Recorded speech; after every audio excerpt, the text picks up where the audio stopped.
ஹதீஸ் 74. இப்னு அப்பாஸ் ரலியல்லாஹு அன்ஹு அவர்கள் அறிவிக்கின்றார்கள், என்னிடம் பல சமுதாயங்கள் எடுத்து காட்டப்பட்டன. ஒரு நபியையும் அவருடன் சிறு கூட்டமும் இருக்க கண்டேன். ஒரு நபியை அவருடன் ஒருவர் அல்லது இருவர் எனவும், ஒரு நபியை அவருடன் எவரும் இல்லாத நிலையிலும் கண்டேன். அப்பொழுது பெரும் கூட்டம் எனக்கு காட்டப்பட்டது. இவர்கள் தான் என் சமுதாயம் என்று எண்ணினேன். இது மூசாவும் அவரது கூட்டத்தினரும் ஆவர், எனினும் அங்கே பாருங்கள் என்று என்னிடம் கூறப்பட்டது. அங்கே பெரும் கூட்டம் உள்ளதை பார்த்தேன். மற்றொரு திசையில் பார்ப்பீராக என்று என்னிடம் கூறப்பட்டது. அப்பொழுது அங்கே ஒரு பெரும் கூட்டம் இருந்தது.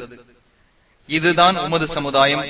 இவர்களில் 70,000 பேர் சொர்க்கத்தில் கேள்வி கணக்கின்றி வேதனையின்றி நுழைவார்கள் என்று என்னிடம் கூறப்பட்டது என்று கூறிய நபி ஸல்லல்லாஹு அலைஹி வஸல்லம் அவர்கள் எழுந்து தன் வீட்டுக்குள் நுழைந்தார்கள். கேள்வி கணக்கின்றி வேதனையின்றி நுழைபவர்கள் யார் என மக்கள் விவாதிக்க செய்தனர். நபி ஸல்லல்லாஹு அலைஹி வஸல்லம் அவர்களை சந்தித்த தோழர்கள் தான் அவர்கள் என அவர்களில் சிலர் கூறினர். முஸ்லிம்களாகவே பிறந்து அல்லாஹுவுக்கு எதையும் இணை வைக்காத நபர்கள் அவர்கள் என்று அவர்களில் சிலர் கூறினர்.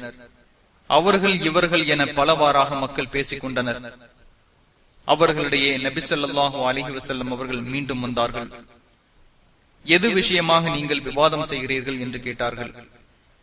அவர்களிடம் நபி தோழர்கள் விஷயத்தை கூறினர். அதற்கு அவர்கள் ஓதி பார்க்காதவர்கள், பிறரிடம் ஓதி பார்க்கும்படி வேண்டாதவர்கள், பறவை சகுனம் பார்க்காதவர்கள், மேலும் தங்களின் இறைவனையே பொறுப்பாக்கியவர்கள் என்று நபி ஸல்லல்லாஹு அலைஹி வஸல்லம் அவர்கள் கூறினார்கள். உடனே உக்காஷா இப்னு முஹ்சின் ரலியல்லாஹு அன்ஹு என்பவர் எழுந்து, அவர்களில் என்னையும் ஆக்கிட அல்லாஹ்விடம் துஆ செய்யுங்கள் என்று கேட்டார். அவர்களில் நீயும் ஒருவர்தான் என்று நபி ஸல்லல்லாஹு அலைஹி வஸல்லம் அவர்கள் கூறினார்கள். பின்பு மற்றொரு மனிதர் எழுந்து நின்று, அவர்களில் என்னையும் ஆக்கிட அல்லாஹ்விடம் துஆ செய்யுங்கள் என்று கேட்டார். இதில் உக்காஷா உம்மை முந்திவிட்டார் என நபி ஸல்லல்லாஹு அலைஹி வஸல்லம் அவர்கள் கூறினார்கள். புகாரி